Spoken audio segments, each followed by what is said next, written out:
So today I want to talk about basically looking around the night sky and knowing what it is you're trying to look for. So let me just find this here. And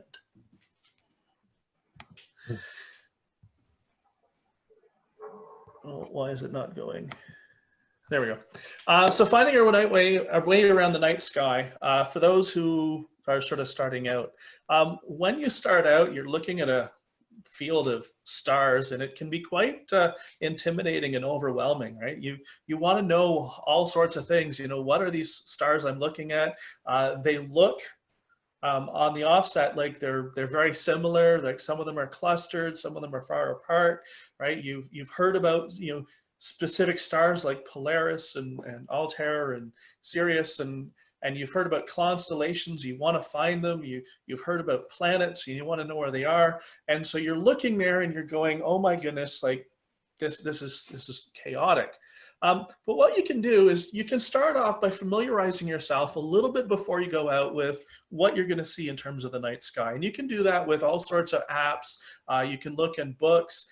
You can find maps and planispheres to sort of get you going before you go out there, to know a little bit about what you're looking for. Most people will start out looking for constellations after looking for the moon, because the moon is probably the easiest thing to find because it's very distinct, it's fairly large. But after that, people tend to look for constellations to sort of name them. And so one of the things you can do is familiarize yourself with the constellations. So what they've done is the Western science has taken the entire sphere around the entire planet and divided it up into 88 distinct constellations. And these are based on constellations that were actually sort of created from previous civilizations and cultures from around the world to cover the entire sky. And there were a couple gaps, so they made a couple new ones like a telescopium and whatnot. So you don't want to be overwhelmed with the fact that there's 88 out there to look at, because most of them you're not going to be able to see on any given night, right? Some of them are not visible because, you know, they're in the southern hemisphere, we're in the northern hemisphere. There's, you know, half of them are on the sun on the day side, so you're not going to see them. So there's only a few you're going to actually see in the night sky. And so what we can do is we can go to these resources and take a look at them. So for example, on the left of your screen is a constellation map from Sky and Telescope that I found that shows the entire area of, you know, the constellation Ursa Major, which is a fairly large constellation. There's lots of stars in there. But for those starting out, don't worry about all of the stars there. Focus on sort of the main ones, the brighter ones. Now, how do maps and planispheres and all this sort of show the brightness? They show them with different sized dots. So for example, if you look on the right-hand picture there where you've got Hercules, Vega is a very large dot. That represents a very bright star. So that would be a star that would be easier to find, right? So if we go back to the Ursa Minor, for example, on the left, you'll see sort of that distinct Big Dipper that most people are very familiar with. And there's some fairly large dots there. Those are fairly bright stars, not as bright as Vega, but they're fairly bright, and they're going to be the ones that are going to see and pop out the most. And so we want to start familiarizing yourself with the pictures that we're going to see before we actually go out and take a look at the night sky. Now, this is navigating, and just like navigating, you need to know the landmarks, and the landmarks are sort of the constellations, those different features out there, but we also need to have a good map. And one of the maps that I recommend everyone starting off with is a planisphere. And a planisphere basically is a map that can adjust for any time, any date for the latitude that you're actually looking at to give you a representation of what is up there in the night sky. So planetations come all sorts of different shapes, different sizes, but basically they have four main kind of components to it. One is a circular map base that has sort of the stars that are visible from the latitude that that planisphere is actually created from. And around the edge of that, there's a date and sort of bar. And so that matches up, that we'll use with the second part, which is the surface that gives us a time reference. It shows us an oval that's going to be a representation of what is likely visible and where in the sky, and then horizon labels that go around that sky window, so we can actually orient ourselves to what direction we're actually looking. Now, planispheres, as I said, come in all sorts of different shapes and sizes. This one here is one that actually is a pocket with a sphere, like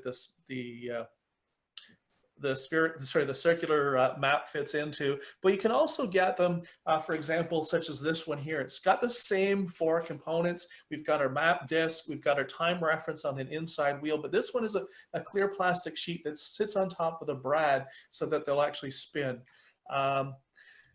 So how do we use them? Well, the first thing we want to do is we want to make sure that our planisphere matches the latitude that we're actually looking at. So for example, in the top left, I've got a planisphere that's designed for between 30 and 40 degrees latitude. Top right is 30 to 50 degrees latitude. Bottom right is 42 degrees latitude. Bottom left is 45. And that's because as you move north or south from the sort of the equator or the pole, you're going to see different stars. And so you need to have a planisphere that actually matches the stars that you're going to see. Now, if you notice, there's a pretty big range in here. And so the ones with the bigger ranges, they're not going to give you exactly what's going to be visible from where you are. It's going to give you a range so that you can actually sort of look closer to the surface, to the sort of the horizon, and you're going to have to adjust a little bit. So ideally, you want to find one that's very close to where you are. And so the one that I'm using is one from the Royal Astronomical Society that is set for 45 degrees. Now, the other thing is you're going to be using this thing at night outside. And so there's a lovely little saying, it's red light at night. Make sure you take a red filtered flashlight out with you to actually look at the planisphere. Don't use your cell phone light, don't use a flashlight, because that white light is going to basically kill your night adaptation for your eyes, and it's going to reset your ability to actually see. So if you've ever noticed, you step outside at night, you're not going to see a whole lot of stars, but the longer you're outside, you'll start to see more and more stars as your eyes adapt to the darkness. Using white light or the light from your cell phone is going to put that right back to the very beginning. And so you're not going to see very many stars, and you're going to lose friends with the astronomers around you who you've just lost their night vision to as well. So we want to make sure that we're using a red light to view this. I have a question, Rob. Yeah. David asks, why is this planisphere upside down? It's confusing. I will get there very shortly. Great. Just give me a little minute and I'll get there. So the first thing we want to look at in terms of our planisphere is we want to set it for the date and time that we're going out. And so what you're going to do is you're going to hold onto that outside wheel and you're going to rotate it to match up a date and time. So for example, if I was to go out, tomorrow morning at 4 a.m., I'm going to set May 3rd at 4 a.m. Now, ideally, you want to set for daylight savings time. So daylight savings time, our 4 a.m. is 3 a.m. because the stars really don't have daylight savings time. They're constantly going. So you want to turn and match the date to match the time that you're going out. And that's going to set the window for what's visible at that particular time. And so if I change that, so for example, if I go out tonight at 10 p.m., 11 p.m., I'll set it for 10 p.m., we'll go out and we'll see something different. So this is tomorrow morning at 4 a.m. This is tonight at 11 p.m. You'll notice there was quite a big difference between what the stars are and what we're actually going to see. Now, good question. And you notice sort of the whole flipping of the north and south. Well, if you take a look at where the horizons are, normally north is at the top, south is at the bottom on a map, and we have that when we're holding the planisphere in front of us. But west and east is actually reversed. And the reason for that is when you have a map that you're navigating, going to the store, going to grandma's house, whatever, that's a map designed to be representing what's below you. So you hold it flat in front and you're looking down upon it. And so if I have north facing the direction of north, east is going to be to the right, west will be to the left. However, this is a map that's designed to be held up, above.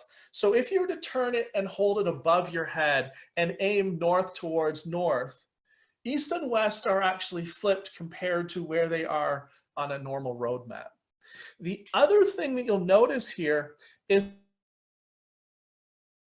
that the eastern horizon and the western horizon aren't at 90 degrees perfectly to the north-south horizons. And that's because we're taking a dome and we're squishing it out flat, and we have to adjust for our latitude. So we're, north of the equator and south of the North Pole. So it skews the horizon a little bit. And as you move towards the North Pole, the planispheres will actually start to flatten out, and you'll end up more with that 90-degree orientation. As you move towards the equators, the planispheres that we have end up with more of that deviation and actually end up having to split into a planisphere for the northern horizon, and then on the back side, a planisphere for the southern horizon. So you actually have to flip it. But I'm going to focus on those that we're talking about up here. So I hope that answers that question. So once you have it set to the time and date, you then need to turn the planisphere to match the direction you're looking. So right now, and what I mean by that is you're going to hold the planisphere so that the horizon you are facing is what you can read. So if I was facing the southern horizon, the planisphere is set up for that, right? We've got southern horizon at the bottom, I can read that. So when I zoom in and take a look at that southern horizon, what I see there is going to represent what I see actually on the horizon. Now, if I'm facing west, I'm going to have to turn it so that I can read western horizon is upright, and then I'll zoom in terms of my eyesight and focus on what's just above the western horizon. Eastern horizon, same thing. I'll turn it so that I can read eastern normally, and when I hold it up, I'll be focusing on the eastern horizon. And so northern horizon, the same thing. So that's our first step. So the first is our next step. So the first thing we're going to do, great planisphere for the right latitude. Set the time and date, turn the planisphere to match the direction you're facing, and then hold it up so that we're actually reading the horizon. That's the setup. And now how do we actually use this?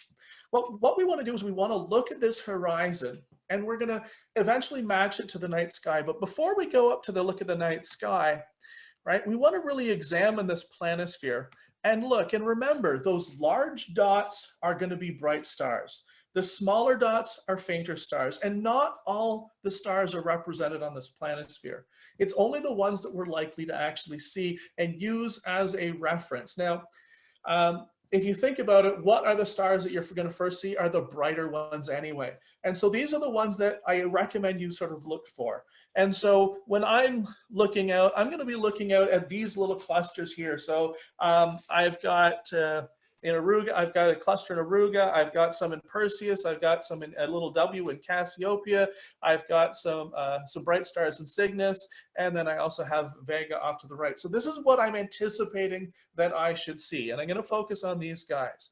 And so then I can take my vision and put it up in the horizon. And so these are the stars I see, and I can go back and forth as many times as I want, looking for those patterns until I see a pattern that I go, hey, you know what?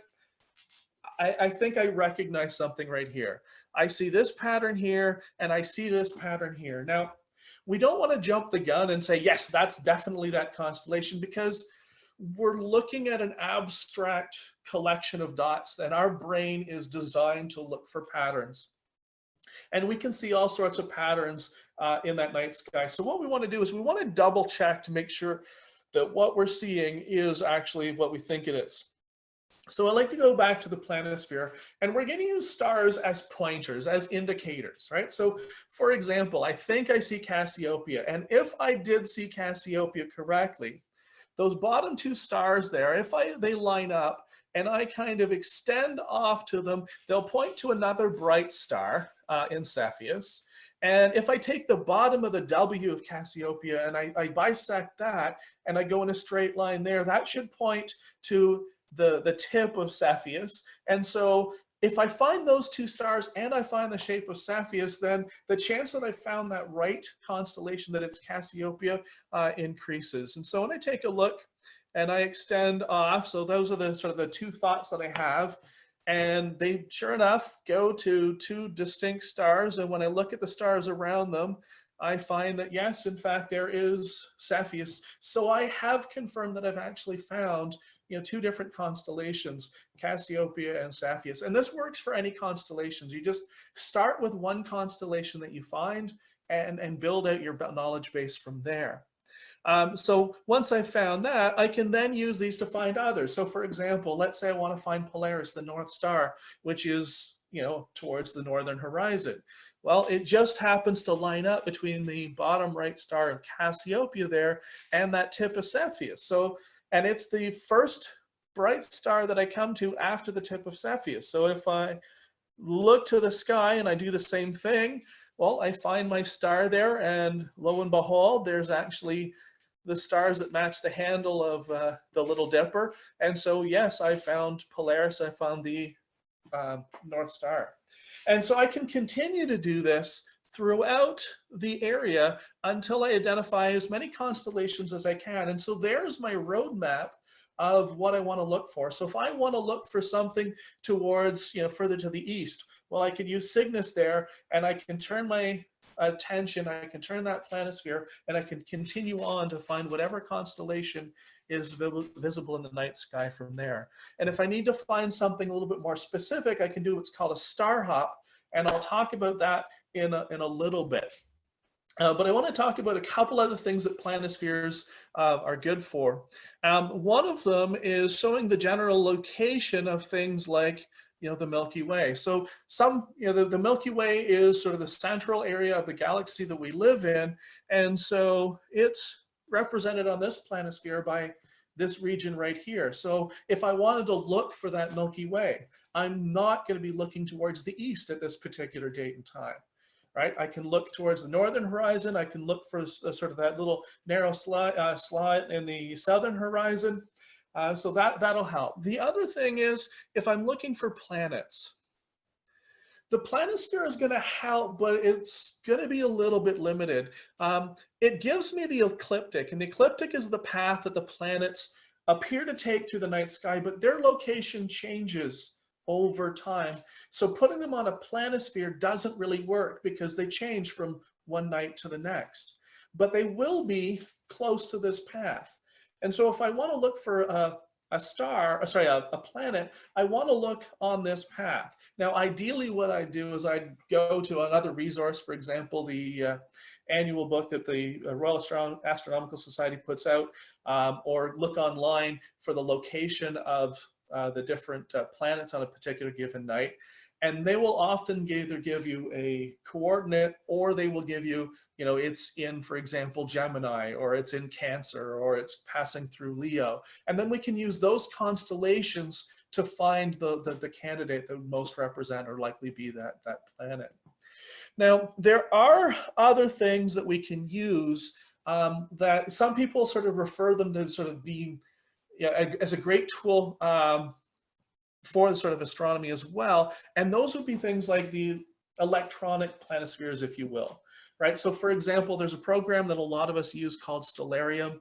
It's a free download for your computer from stellarium.org. You can also download the mobile versions from a lot of the app stores.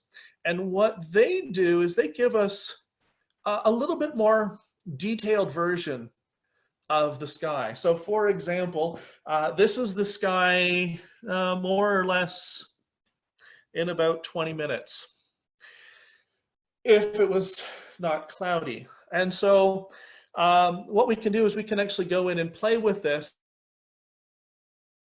to identify whatever time and date we want to go into. But the first thing we want to do is we want to make sure that the location is set up. Now, it usually picks up the IP address or the GPS location, whatever platform you have. You want to make sure, though, that that actually is right, because there's nothing worse than, going on to a program such as this and, looking up, Australia, you end up looking at an Australian sky and it doesn't match anything that we actually see. So there are a couple of menus that pop up. And there's, if you scroll the mouse to the edge, the cursor to the edge, first one you come to is a location window. And that location window is great. It's usually automatically populated, but if it's not accurate to where you are, you can put where you are on in a number of different ways. You can move the pin around to place where you are. There's a drop down on the right-hand side that has a whole pile of cities and towns all around the world you can search to find yours for. If you know your longitude and latitude, you can put it in the bottom left, or you can use a series of drop-down menus to sort of pick and choose where you actually are to get the location right. Once the location is selected, the next menu down actually gives you your date and time, so your date and time that you're actually viewing. So this is right now not terribly helpful. It's not terribly dark out. I've got the sun still up, but I can actually go to any date and time I want by clicking on that. And so here's what I've done is I've gone in, and this is tonight at 10 p.m. And this is what the night sky should more or less look like, minus the labels, if we didn't have the lovely clouds. And so this is great for us to learn about where everything is from the comfort of our own home.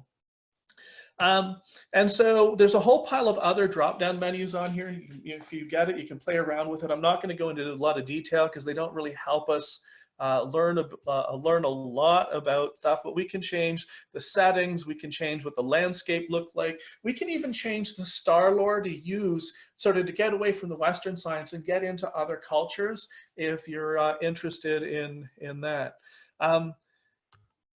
One thing I love is the fact that if I'm looking for a particular thing, I can actually go in and do a search for it. So for example, I'm curious, okay, is the moon going to be up at 10 o'clock tonight? So what I can do is I can type in the moon, do a quick search, and it'll highlight it and center that object in it. Now,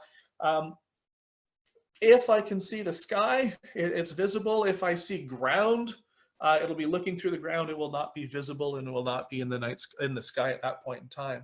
This also gives us a whole pile of other information that we can use as you further your knowledge about astronomy. Okay, so one last thing before I get into a different set of menus is if you're stuck, there's always the help. And that gives you a whole pile of shortcut keys that you can use to adjust everything in this platform, including taking pictures of it. And if you noticed, I've actually used these Stellarium pictures all the way through the earlier presentation. But the second set of menus is actually quite interesting for us because instead of being drop-down menus, they're toggle menus. And so simply by clicking on them, they will toggle features off and on. So they're, in this case, across the bottom here. And the first one will toggle on the lines for the constellations because, once again, our brain loves looking for patterns. It's the way it's designed. And so looking for those sort of connections help us to identify what those constellations are. And so this is giving us all the constellations that we have. We can toggle on the names. We can even toggle on artwork if you're into that. So you can kind of picture what the mythology sort of says the object represents. For those who are, sort of going into the next steps and looking at,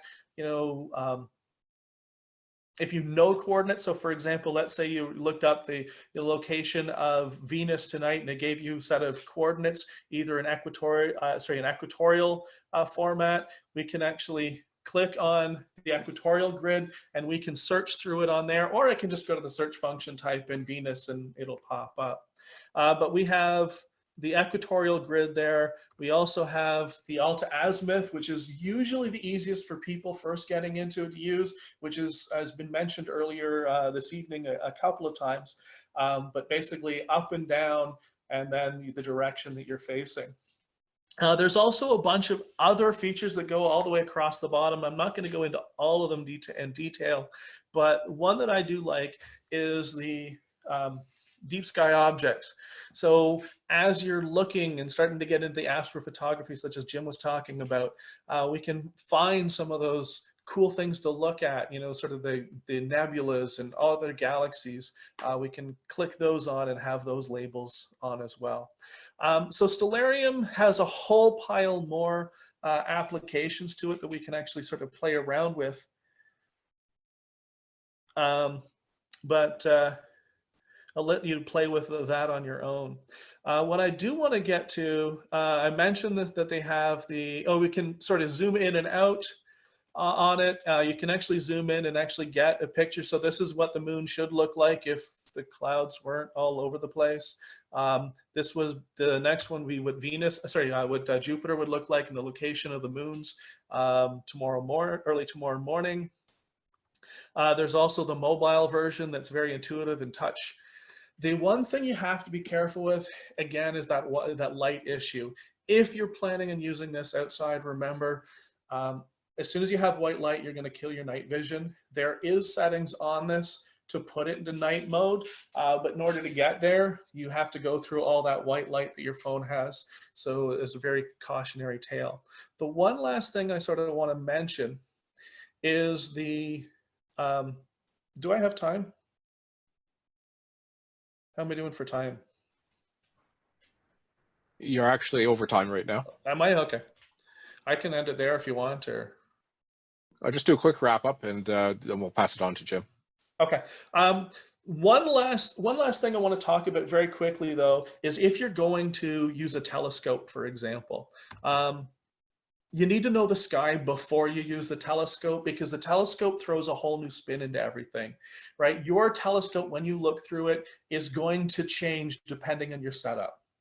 What I mean by that is you're going to have some frames are actually going to be inverted. Some telescopes will invert top to bottom. Some will have the left on the right, right on the left. An example of that is this image that I took 3 days ago.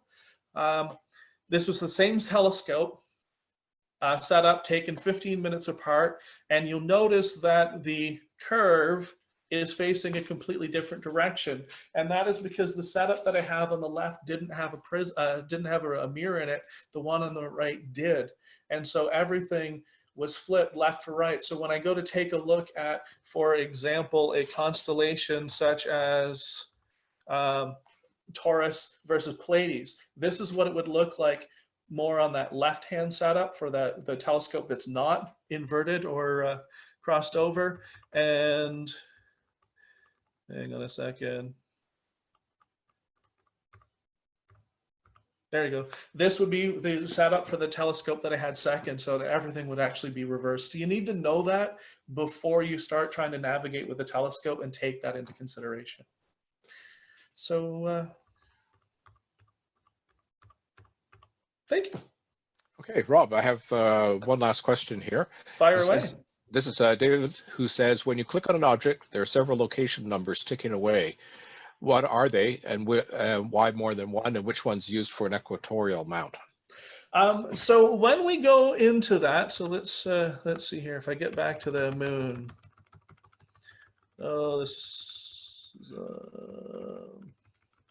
so if you take a look at the data that's ticking away up there, right, you've got RASC, that's right ascension declination, set for, you've got two different ones there. One is for the Julian date, which was where the epoch that the calendar is actually set for, because the stars are changing location all the time, and so we have to take into the year that we're actually the map that we're actually on, and then the right ascension declination for the time and date that you're actually looking. Then there's alt azimuth that's always ticking away, and it's constantly ticking away because time is passing, and so these are actually moving in reference to us. Now your right ascension declination should not be changing, but your alt azimuth is going to be ticking by very, very rapidly as the Earth sort of goes through its rotation. Okay, thanks, Rob. Another magic key for Stellarium, particularly if you're first learning how to use it, is the number 7 key. Pauses time. It's a great shortcut. Yes. Yes. Okay.